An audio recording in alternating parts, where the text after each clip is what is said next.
Very good evening and a very warm welcome आप सभी बच्चों को हमारे चैनल जिसका नाम है मैथ्स फोबिया में बहुत बहुत स्वागत है। आज 6 मार्च है तो देख लेते हैं 6 मार्च से रिलेटेड कुछ इंपॉर्टेंट न्यूज़ के बारे में। पहला न्यूज़ क्या है? तो पहला न्यूज़ है एक डीएनए वैक्सीन को बनाया गया है।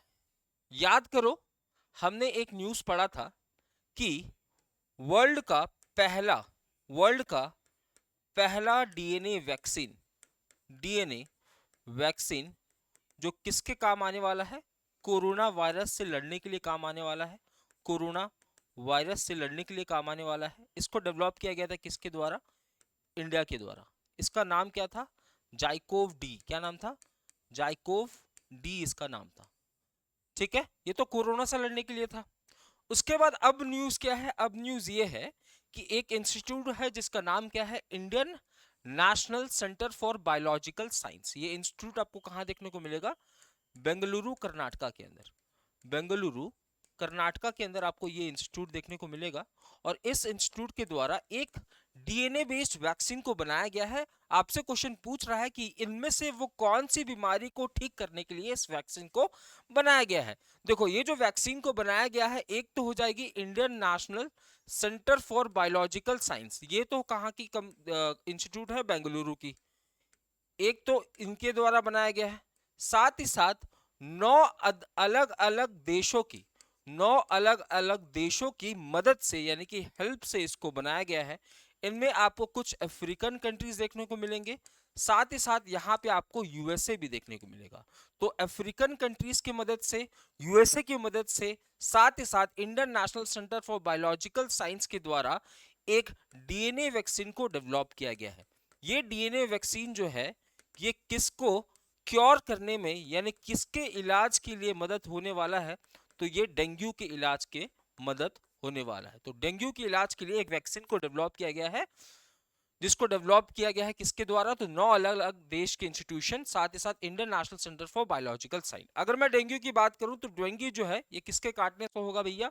तो डेंगू जो है ये काटने से होगा किसके? मॉस्किटो से। मॉस्किटो से। ये ट्रांसमिट कैसे होती है? ये एक बंदे से दूसरे बंदे में ट्रांसमिट कैसे होती है? तो वो कौन सी मॉस्किटो हो जाएगी? Aedes mosquito. ठीक है, कौन से मॉस्किटो के काटने से ये एक बंदे से दूसरे बंदे में ट्रांसपोर्ट होती है? तो एडिस मॉस्किटो के काटने से। ठीक है, तो ये सारी बातें याद रखोगे। साथ ही साथ ये जो वैक्सीन बनाया गया है ये 3rd जनरेशन वैक्सीन होने वाला है। कौन सा वैक्सीन होना है? 3rd जनरेशन वैक्सीन होने वाला है।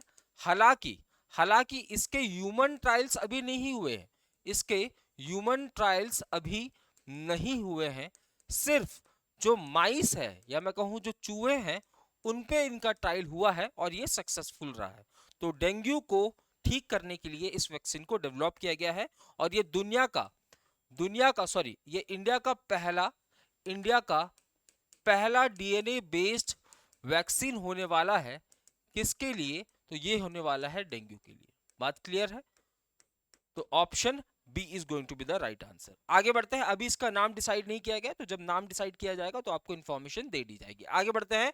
Who won Santosh trophy 2023? Santosh trophy की बात करूं, अगर मैं संतोष ट्रॉफी की बात करूं तो संतोष ट्रॉफी जो है ये कौन से गेम से संबंध रखता है? तो ये फुटबॉल से संबंध रखता है। कौन से गेम से? तो ये फुटबॉल से संबंध रखता है। किससे रखता है? फुटबॉल से संबंध रखता है। इसकी शुरुआत कब होती है? 1941 में इसकी शुरुआत होती है। पहला जो एडिशन होता है, फर्स्ट एडिशन, इसका कौन जीतता है? तो फर्स्ट एडिशन जीतता है कौन? वेस्ट बंगाल। वेस्ट बंगाल इसका फर्स्ट एडिशन जीतता है। अगर मैं बात करूं कि सबसे ज्यादा टाइटल यानी कि सबसे ज्यादा संतोष ट्रॉफी किसने जीता है? तो बंगाल नहीं, सबसे ज्यादा संतोष ट्रॉफी जीता है। कितने संतोष ट्रॉफी जीते हैं? तो 32 टाइटल जीते हैं। किसने? बंगाल ने। ठीक है, अगर मैं बात करूं कि जो संतोष ट्रॉफी 2023 है, संतोष ट्रॉफी 2023 है, ये किसने जीता है? तो ये किसने जीत लिया है? तो ये जीत लिया है किसने? तो कर्नाटका ने। साथ ही साथ ये कर्नाटका का कौन से नंबर वाला टाइटल होने वाला है? तो ये कर्नाटका का 5वें नंबर का टाइटल होने वाला है। ये 5वें नंबर का टाइटल हासिल करने के लिए कर्नाटका को कितने साल लगे? तो 54 साल, है ना? तो यानी कि 54 साल के बाद 54 साल के बाद कर्नाटका ने अपना अपना 5वां टाइटल हासिल किया किसका? संतोष ट्रॉफी का। क्वेश्चन अगर पूछेगा कि किसको हराया है कर्नाटका ने, तो कर्नाटका ने हराया है किसको? मेघालय को। फाइनल मैच में कितने कितने से? तो 3-2 से। तो याद रखना तो ये एक फुटबॉल ट्रॉफी होता है, फुटबॉल चैंपियनशिप होता है। क्वेश्चन अगर पूछे कि इसको ऑर्गेनाइज कौन सी बॉडी कराती है, तो इसको ऑर्गेनाइज कराती है all India football federation, all India football federation. ठीक है, आगे बढ़ते हैं। साथ ही साथ ये बात ध्यान रखना कि पहली बार ऐसा हुआ है कि संतोष ट्रॉफी के फाइनल्स को कहां कंडक्ट कराया गया है? तो रियाद के अंदर। कहां कंडक्ट कराया गया है? तो रियाद के अंदर। कौन कौन से मैच को? तो जो सेमीफाइनल है ये भी रियाद के अंदर हुआ है, सेमीफाइनल है ये भी रियाद के अंदर हुआ है, जो थर्ड स्पॉट का मैच था वो भी रियाद के अंदर हुआ है, साथ ही साथ जो फाइनल मैच था किसका किसका? मेघालय और कर्नाटका का, ये भी रियाद के अंदर हुआ है। तो मेघालय जो है ये हार गई है, जीता कौन है? कर्नाटका। आगे बढ़ते हैं। आगे पूछ रहा है कि इनमें से वो कौन सा स्टेट है जिसने हाल ही में एक मेमोरेंडम ऑफ अंडरस्टैंडिंग को साइन किया है, यानी कि एक डील को साइन किया है किसके साथ मिलकर? तो यूनाइटेड नेशंस इन्वायरमेंट प्रोग्राम। ठीक है, इनमें से वो कौन सा राज्य है जिसने क्या साइन किया है? एक मेमोरेंडम ऑफ अंडरस्टैंडिंग को साइन किया है। किस किस चीज के लिए? तो develop urban cooling program, urban cooling program को डेवलप करने के लिए इनमें से वो कौन सा राज्य है जिसने यूनाइटेड नेशन इन्वायरमेंट प्रोग्राम के साथ एक डील को साइन की है? तो राज्य कौन सा हो जाएगा? तमिलनाडु। तमिलनाडु की बात करूं तो यहाँ के सीएम कौन हो जाएंगे? MK Stalin. एमके स्टालिन क्या हो जाएंगे? यहाँ के सीएम हो जाएंगे। हाल ही में इनको एक अवार्ड दिया गया था, किसके द्वारा? तो एशियन चेस फेडरेशन के द्वारा। किसके द्वारा? एशियन चेस फेडरेशन के द्वारा।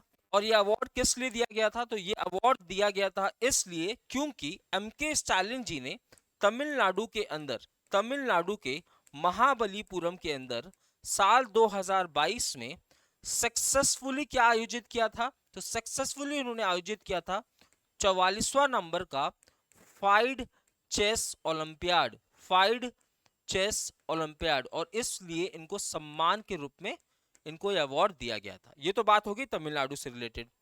अगर मैं बात करूं कि यूनाइटेड नेशंस इन्वायरमेंट प्रोग्राम ये क्या है, तो पहले बात करते हैं यूनाइटेड नेशंस के बारे में।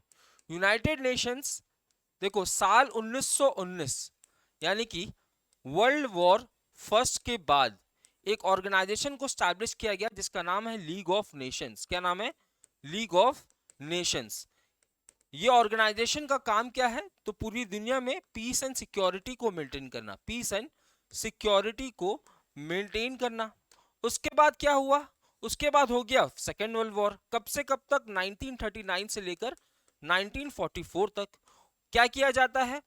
इसको लीग ऑफ नेशंस को बंद कर दिया जाता है और शुरुआत किसकी होती है 1945 में? तो यूनाइटेड नेशंस की। इसका भी क्या काम है? तो इसका भी सेम काम है, पूरी दुनिया में क्या करना? तो पूरी दुनिया में या इसके जो मेंबर कंट्रीज है 193, इनके बीच में पीस और सिक्योरिटी को मेंटेन करना। इसके आपको 6 प्रिंसिपल ऑर्गन्स देखने को मिलेंगे। इसके आपको 6 प्रिंसिपल ऑर्गन्स देखने को मिलेंगे। वो कौन कौन से हैं? तो United Nation Secretariat, United Nation Secretariat, United Nations trusteeship. कौन कौन सी? United Nation Secretariat, United Nations trusteeship, trusteeship.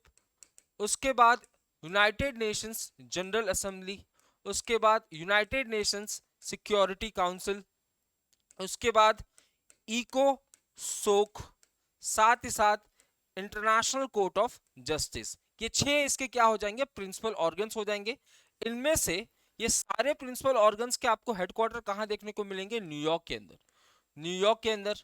But एक इसका प्रिंसिपल ऑर्गन है जिसे हम इंटरनेशनल कोर्ट ऑफ जस्टिस के नाम से जानते हैं। इसका हेडक्वार्टर आपको कहां देखने को मिलेगा? नीदरलैंड्स के अंदर, नीदरलैंड्स के अंदर। नीदरलैंड्स के अंदर कहां पे? तो हैग के अंदर। तो याद रखिएगा यूनाइटेड नेशंस के 6 प्रिंसिपल ऑर्गन्स हैं जिसमें से एक का हेडक्वार्टर आपको कहां देखने को मिलेगा? नीदरलैंड हैग के अंदर। अब इसके 6 प्रिंसिपल ऑर्गन्स हैं बट इसके और भी ऑर्गन्स हैं, ठीक है, जो कि अलग अलग काम करते हैं। कोई फूड सिक्योरिटी के लिए, कोई इन्वायरमेंट को प्रोटेक्ट करने के लिए। वैसे ही एक ऑर्गेनाइजेशन है जिसका नाम है क्या? यूनाइटेड नेशंस इन्वायरमेंट प्रोग्राम, ये किसके ऊपर काम करती है? तो इन्वायरमेंट प्रोटेक्शन के ऊपर काम करती है। और हाल ही में इसी के द्वारा क्या किया जाता है? तो एक मेमोरेंडम को साइन किया जाता है, कौन से स्टेट के साथ? तो भारत के तमिलनाडु के साथ। अगर मैं यूनाइटेड नेशंस इन्वायरमेंट प्रोग्राम की बात करूं, तो यूनाइटेड नेशंस इन्वायरमेंट प्रोग्राम का जो हेडक्वार्टर है आपको कहाँ देखने को मिलेगा? तो ये आपको नैरोबी के अंदर देखने को मिलेगा, नैरोबी के अंदर देखने को मिलेगा। नैरोबी कहाँ हो जाएगा? तो केन्या के अंदर। इसकी अगर मैं स्थापना की बात करूं, तो इसको स्टैब्लिश किया जाता है कब? 1972 में। और इसका काम क्या है? तो इन्वायरमेंट को प्रोटेक्ट करना, इन्वायरमेंट को प्रोटेक्ट करना और इसके लिए रास्ते को तलाशना। अब क्या हुआ है? तमिलनाडु सरकार ने एक मेमोरेंडम को साइन किया गया है, ठीक है। इसमें क्या होगा कि जो पृथ्वी की जो टेम्परेचर है वो लगातार बढ़ रही है। अब टेम्परेचर जो लगातार बढ़ रही है, तो टेम्परेचर तमिलनाडु को भी बढ़ रही होगी। तो तमिलनाडु के अंदर जो बढ़ता टेम्परेचर है इसको कैसे कंट्रोल किया जाएगा, कैसे हम ग्रीन इनिशिएटिव को लेंगे। इसके अंदर क्या होने वाला है? तरह तरह के ग्रीन इनिशिएटिव लिए जाएंगे, जिससे क्या होगा? जो टेम्परेचर है वो कंट्रोल में आएगा, साथ ही साथ जो क्लाइमेट चेंज हो रहा है, जो क्लाइमेट चेंज हो रहा है वो भी कंट्रोल में आने वाला है। तो तमिलनाडु के साथ मिलकर यूनाइटेड नेशंस इन्वायरमेंट प्रोग्राम जो है ये क्या करने वाली है? एक मेमोरेंडम को साइन करने वाली है, जिसमें क्लाइमेट चेंज से रिलेटेड चीजों को, क्लाइमेट चेंज जो हो रहा है उससे बचने के लिए इनिशिएटिव्स को लिए जाएंगे। आगे बढ़ते हैं। Which country will participate with India in the maiden military exercise Fringex? Fringex 2023 ये क्या है? तो ये एक मिलिट्री एक्सरसाइज है। क्या है? मिलिट्री एक्सरसाइज है। आपसे क्वेश्चन पूछ रहा है कि ये एक्सरसाइज किसके किसके बीच में हो रहा है? तो ये एक्सरसाइज इंडिया और फ्रांस के बीच में हो रहा है। इंडिया और फ्रांस के बीच में ये एक्सरसाइज हो रहा है। ये एक्सरसाइज प्यारे बच्चों, इसमें इंडिया की कौन सी मिलिट्री यानी कौन सी आर्मी पार्टिसिपेट कर रही है? तो इसमें थिरुवनंतपुरम, थिरुवनंतपुरम जो कि कहां पे है? केरला के अंदर है। इसकी एक आर्मी यूनिट जो है, इसकी एक आर्मी यूनिट इसमें पार्टिसिपेट कर रही है, ठीक है। तो जो फ्रिंजेक्स 23 है ये एक मिलिट्री एक्सरसाइज है, किसके किसके बीच में? इंडिया और फ्रांस के बीच में। और इसमें कौन पार्टिसिपेट कर रहा है इंडिया की तरफ से? तो थिरुवनंतपुरम की एक आर्मी यूनिट पार्टिसिपेट कर रही है, साथ ही साथ फ्रांस की एक आर्मी यूनिट पार्टिसिपेट कर रही है। ये हो कहां पे रहा है भैया? तो ये पैनगोड ट्रेनिंग सेंटर, लिख लो, ये पैनगोड ट्रेनिंग सेंटर के पास हो रहा है, ट्रेनिंग सेंटर पे हो रहा है, ठीक है। कब से कब तक हो रहा है? तो 6 से 7 मार्च के बीच में इसका आयोजन हो रहा है।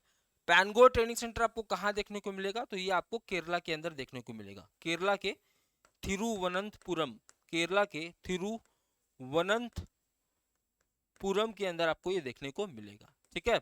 अगर मैं पूछूं कि इंडिया और फ्रांस के बीच में और कौन कौन सी एक्सरसाइज होते हैं, इंडिया और फ्रांस के बीच में और कौन कौन से एक्सरसाइज होते हैं? तो इंडिया और फ्रांस के बीच में बहुत सारे एक्सरसाइज होते हैं, जैसे वरुणा, वरुणा एक्सरसाइज इंडिया और फ्रांस के बीच में होता है। साथ ही साथ गरुड़ा एक्सरसाइज इंडिया और फ्रांस के बीच में होता है, गरुड़ा एक्सरसाइज भी इंडिया और फ्रांस के बीच में होता है, ठीक है। अगर मैं बात करूं इंडिया और यूके के बीच में कौन कौन से एक्सरसाइज होते हैं, तो इंडिया और यूके के बीच में आपको बहुत सारे एक्सरसाइज देखने को मिलेंगे। जैसे कौन कौन से एक्सरसाइज मिलेंगे, ठीक है, कौन कौन से एक्सरसाइज मिलेंगे इंडिया और यूके के बीच में? तो आपको इंद्रधनुष देखने को मिलेगा। कौन कौन सा? इंद्रधनुष देखने को मिलेगा, ठीक है, इंद्रधनुष देखने को मिलेगा। साथ ही साथ और कौन सा मिलेगा? अजय वॉरियर देखने को मिलेगा। तो ये इंडिया और यूके के बीच में, ठीक है। जापान की बात करूं तो जापान के बीच में हाल ही में हमने पढ़ा था क्या? तो हाल ही में हमने पढ़ा था जापान और इंडिया के बीच में धर्म गार्जियन पढ़ा था। क्या पढ़ा था? धर्म गार्जियन, धर्म गार्जियन पढ़ा था, जिसका आयोजन हाल ही में हुआ है 17 फरवरी से लेकर 2 मार्च तक।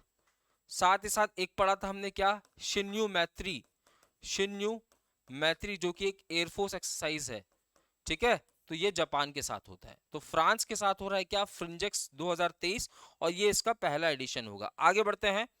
Who recently launches Safe City Project Phase 1 in Bengaluru? Bengaluru के अंदर सेफ सिटी प्रोजेक्ट जो है ये किसके द्वारा लॉन्च किया गया है? तो ये लॉन्च किया गया है किसके द्वारा? अमित शाह जी के द्वारा। ये कौन हो जाएंगे? तो हमारे होम मिनिस्टर हो जाएंगे। कौन हो जाएंगे? होम मिनिस्टर हो जाएंगे। कहाँ पे लॉन्च किया गया है? बेंगलुरु के अंदर। बेंगलुरु कहाँ पे हो जाएगा? तो ये हो जाएगा कर्नाटका के अंदर। कर्नाटका के अंदर। यहाँ के सीएम कौन हो जाएंगे? बासवाराज बोमई। बासवाराज बोमई साहब जो है यहाँ के क्या हो जाएंगे? सीएम हो जाएंगे। ये जो सेफ सिटी प्रोजेक्ट है प्यारे बच्चों, इसको लॉन्च किया गया है। क्यों लॉन्च किया गया है? तो यहाँ की जो महिलाएं हैं, साथ ही यहाँ के जो बच्चे हैं, चिल्ड्रंस हैं, उनके प्रोटेक्शन के लिए, इसको लॉन्च किया गया है। इसके अंदर होता क्या है? तो तरह तरह की इनिशिएटिव्स लिए जाते हैं, जैसे कैमरास को इंस्टॉल किया जाता है, जैसे पुलिस की पेट्रोलिंग को बढ़ा दिया जाता है। ये तमाम इनिशिएटिव्स को यहाँ पे लिया जाता है। ठीक है, तो सेफ सिटी प्रोजेक्ट, देखो सेफ सिटी प्रोजेक्ट के बारे में सबसे पहले जिक्र हुआ था 2012 में। आपको अगर याद हो कि दिसंबर 2012 में एक इंसिडेंट होता है जिसे हम निर्भया कांड के बारे में, या निर्भया इंसिडेंट, या निर्भया रेप केस के बारे में जानते हैं। ठीक है, तो इसी के बाद एक निर्भया फंड को डेवलप किया गया था। निर्भया फंड को डेवलप किया गया था और उसमें यह कहा गया था कि इस फंड का इस्तेमाल करके हम महिलाओं को सुरक्षित रखने के लिए एक स्कीम चलाएंगे जिसका नाम क्या होगा? Safe city project. और उसमें 8 इंपॉर्टेंट जो शहर हैं, 8 इंपॉर्टेंट जो शहर हैं जहां पे क्राइम रेट ज्यादा है, उनको चुना गया था। और उसमें क्या लॉन्च किया गया था? तो स्मार्ट सिटी प्रोजेक्ट को लॉन्च किया गया था। आगे बढ़ते हैं। आगे पूछ रहा है कि who recently launch UP Rahi portal to improve state transport system. State transport system को और भी स्मूथ करने के लिए, स्टेट ट्रांसपोर्ट सिस्टम को और भी ज्यादा स्मूथ करने के लिए, या और भी ज्यादा हेजल फ्री करने के लिए, बिना किसी दिक्कत का करने के लिए एक पोर्टल को लॉन्च किया गया है। किसके द्वारा? उत्तर प्रदेश गवर्नमेंट के द्वारा, जिसका नाम क्या है? यूपी राही। इसमें क्या होने वाला है? तो इस पोर्टल में आपको बहुत सारी जानकारी मिलने वाली है, यानी कि बसेस से रिलेटेड जानकारी मिलेगी, साथ ही साथ आप ऑनलाइन अपनी सीट बुकिंग कर सकते हो, साथ ही साथ कैंसिलेशन भी कर सकते हो, साथ ही साथ अपने फीडबैक भी दे सकते हो ताकि बाद में इसमें सुधार हो सके। तो उत्तर प्रदेश ने क्या लॉन्च किया है? तो उत्तर प्रदेश की जो योगी आदित्यनाथ की गवर्नमेंट है उसने लॉन्च किया है यूपी राही। आगे, who won junior kabaddi world championship 2023? Junior kabaddi world championship 2023, देखो इसका जो पहला एडिशन है ना भैया, इसका जो पहला एडिशन है वो कहां हुआ था? ये हुआ था ईरान के अंदर। कब हुआ था? 2019 में। पहला एडिशन जीता किसने था? तो पहला एडिशन ईरान में हुआ था, ईरान ने ही जीत लिया था। बात क्लियर? दूसरा एडिशन अब इसका कब हो रहा है? तो दूसरा एडिशन इसका हाल ही में हुआ है। कब? तो मार्च 2023 में। और इस एडिशन को जीता किसने है भैया? तो इस एडिशन को जीता है किसने? इंडिया ने। तो याद रखना, इंडिया ने अपना पहला जूनियर कबड्डी वर्ल्ड चैंपियनशिप जीता है। पहला एडिशन ईरान के अंदर हो रहा था, ईरान ने जीता है। दूसरा एडिशन भी कहां हो रहा था? ईरान के अंदर हो रहा था, और ये किसने जीता है? इंडिया ने इसको जीत लिया है। ठीक है, किसको हराया है इंडिया ने? तो इंडिया ने हराया है ईरान को। जीता किसने है? इंडिया ने जीता है। नेपाल और पाकिस्तान कौन से पोजीशन पर रहे? तो थर्ड पोजीशन पे रहे। ठीक है, तो जूनियर कबड्डी चैंपियनशिप 2023। आगे बढ़ते हैं। When was the first GOV games held? पहला GOV गेम्स, देखो GOV गेम्स क्या है पहले भैया जानते हैं। GOV गेम्स जो है ये दुबई के अंदर खेला जाता है। दुबई के अंदर गेम्स क्यों खेला जाते हैं? ये गेम्स कैसे होते हैं? तो ये एक एडवेंचर गेम होता है। कैसा होता है? एडवेंचर गेम होता है। ठीक है, इसकी शुरुआत कब होती है? ये क्वेश्चन पूछ रहा है। तो इसकी शुरुआत होती है 2018 में, यानी कि 2018 में इसका पहला एडिशन होता है। अब 2023 में ये कौन सा एडिशन हो रहा है? अब 2023 में इसका चौथा एडिशन हो रहा है। यही आपसे क्वेश्चन पूछा था कि जो GOV गेम्स है ये कहाँ पे आयोजित की जाती है? तो GOV गेम्स आयोजित की जाती है कहाँ पे? दुबई के अंदर। ठीक है, दुबई के अंदर इसकी आयोजित किया जाती है। ठीक है, दुबई कहाँ हो जाएगा? दुबई हो जाएगा आपका यूएई में। इसकी शुरुआत किसने की थी? तो इसकी शुरुआत की थी वहां के जो क्राउन प्रिंस हैं, वहां के जो क्राउन प्रिंस हैं, कौन? मोहम्मद बिन राशिद। मोहम्मद बिन राशिद ने इसकी शुरुआत की थी। कब? 2018 में।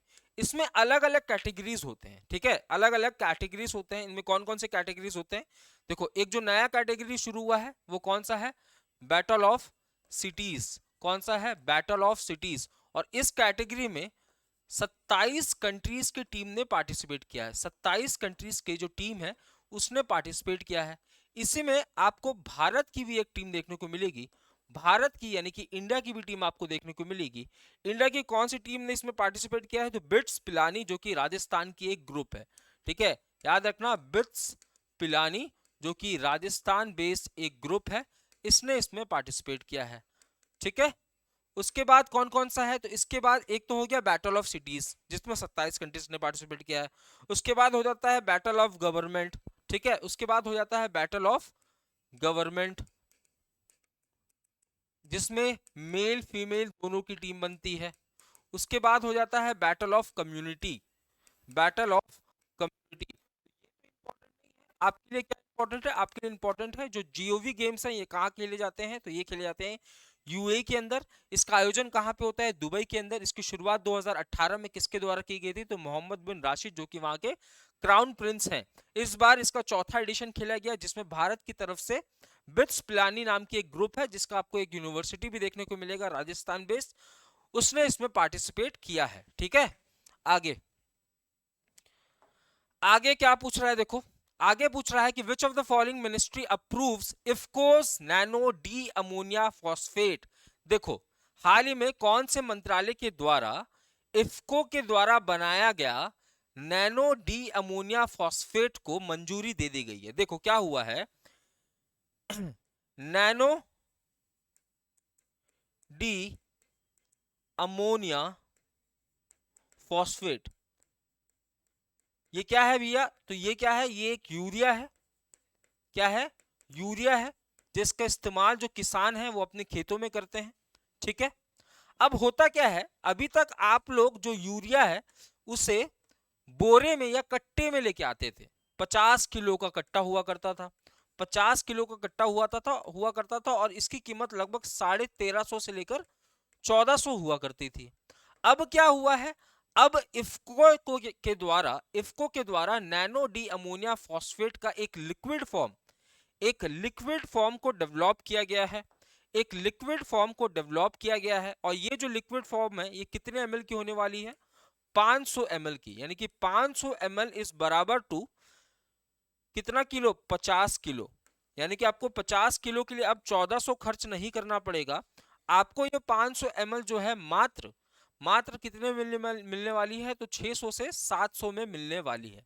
तो एक तो आपका कॉस्ट पूरा आधा हो गया। आपसे क्वेश्चन पूछा है कि इसको मंजूरी किसके द्वारा दी गई है? तो ऑब्वियसली मिनिस्ट्री ऑफ एग्रीकल्चर के द्वारा इसको मंजूरी दे दी गई है। मिनिस्ट्री ऑफ एग्रीकल्चर है किसके पास? नरेंद्र सिंह तोमर जी के पास। नरेंद्र सिंह तोमर जी के पास। ठीक है, आगे बढ़ते हैं। आगे पूछ रहा है, आखिरी क्वेश्चन देख लेते हैं फटाफट। Who will address the maiden commanders conference of Indian navy 2023? Indian navy 2023 के अंदर एक कमांडर्स की कॉन्फ्रेंस का आयोजन हो रहा है। आपसे पूछ रहा है कि इसकी मेजबानी कौन कर रहा है, या इसको एड्रेस कौन करेगा? तो हमारे जो डिफेंस मिनिस्टर हैं, कौन? राजनाथ सिंह। ये क्या करने वाले हैं? ये इसमें स्पीच देने वाले हैं, या कह सकते हो ये इसमें चेयरमैनशिप की भूमिका निभाने वाले हैं। ठीक है, अगर मैं बात करूं इंडियन नेवी की, तो फादर ऑफ इंडियन नेवी किसे कहा जाता है? फादर ऑफ इंडियन नेवी कहा जाता है किसको? छत्रपति शिवाजी महाराज। छत्रपति शिवाजी महाराज को। शिवाजी महाराज को। ठीक है, क्या कहा जाता है? Father of Indian navy. Indian navy की अगर मैं बात करूं, इंडियन नेवी की अगर बात करूं, तो इंडियन नेवी का जो बैकग्राउंड है वो 1612 में ब्रिटिश पीरियड में शुरू हो जाता है। ब्रिटिश पीरियड में शुरू हो जाता है, बट एक्चुअल इसकी स्थापना कब होती है? 1950 में। ठीक है, इसका मोटो क्या है? तो इसका जो मोटो है वो है सम नो वरुणा। सम नो वरुणा क्या हो जाएगा? इसका मोटो हो जाएगा।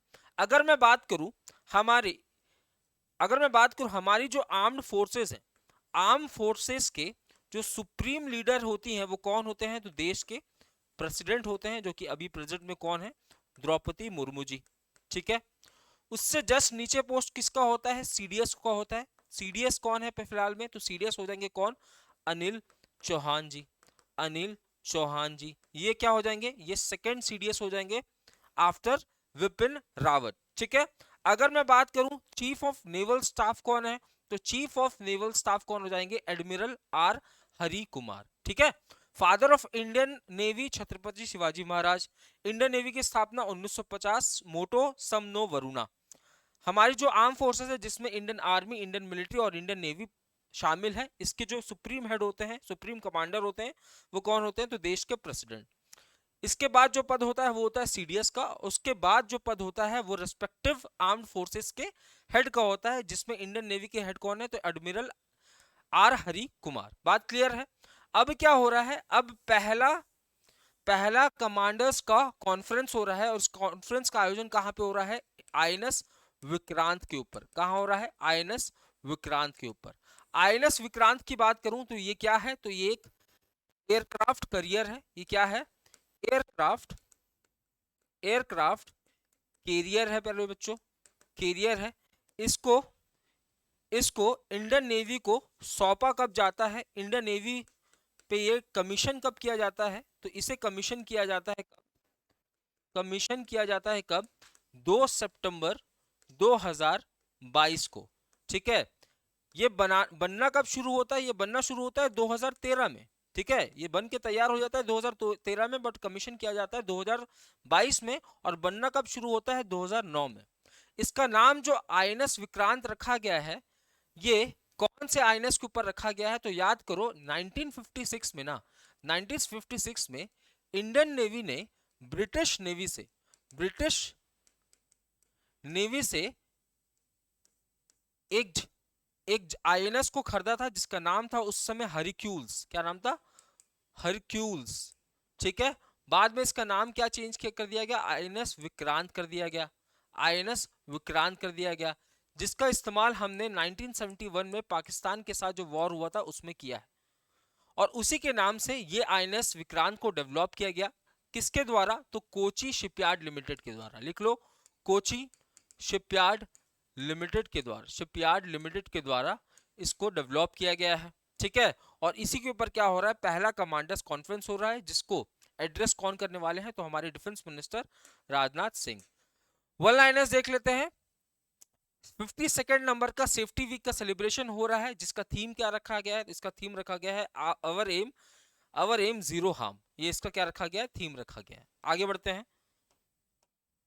आगे, दुनिया का पहला 200 meter long bamboo crash barrier. देखो, जब आप रोड में चलते हो तो आपको रोड के आसपास बैरियर नजर आता होगा, जिससे क्या है, अगर आपकी एक्सीडेंट होता है तो इससे आप बच सको। ठीक है। टकरा के आप वहीं पे गिर जाओगे। तो जो बैम्बू क्रैश बैरियर है, जिसका नाम क्या हो जाएगा? बाहुबली। इसको कहां पे इंस्टॉल किया गया है? तो वानी वरोरा हाईवे, जो कि कहां हो जाएगा? महाराष्ट्र के अंदर। आगे, ये कौन है? तो 26वें नंबर के चीफ जस्टिस ऑफ इंडिया है। इनका नाम क्या हो जाएगा? जस्टिस अहमदी। इनका हाल ही में 90 साल की उम्र में देहांत हो गया है। मोहनगंज बनने वाला है क्या? मध्य प्रदेश का 53rd नंबर का डिस्ट्रिक्ट। ये है ग्रेग फुलटॉन। ये क्या बन गए हैं? तो मेंस हॉकी टीम के नए चीफ कोच बन गए हैं। नए चीफ कोच के रूप में इनकी अपॉइंटमेंट हुई है। आगे और आखिरी क्वेश्चन, अनुराग ठाकुर ने क्या लॉन्च किया है? युवा उत्सव को लॉन्च किया गया है। ये युवा उत्सव प्यारे बच्चों आपको 13 डिस्ट्रिक्ट्स के अंदर देखने को मिलेगा, है ना। अभी इसकी शुरुआत कहां से हुई है? अभी इसकी शुरुआत हुई है कहां से? आईआईटी रोपड़ से। आईआईटी रोपड़ से इसकी शुरुआत हुई है। उसके बाद ये अलग अलग 13 डिस्ट्रिक्ट्स में जाने वाला है, और वहां पे इसका सेलिब्रेशन होने वाला है। तो यहां तक रखते हैं चीजों को, मिलते हैं कल करंट अफेयर्स के अपने अगले पड़ाव में। तब तक अपना ध्यान रखें। जय हिंद, जय भारत।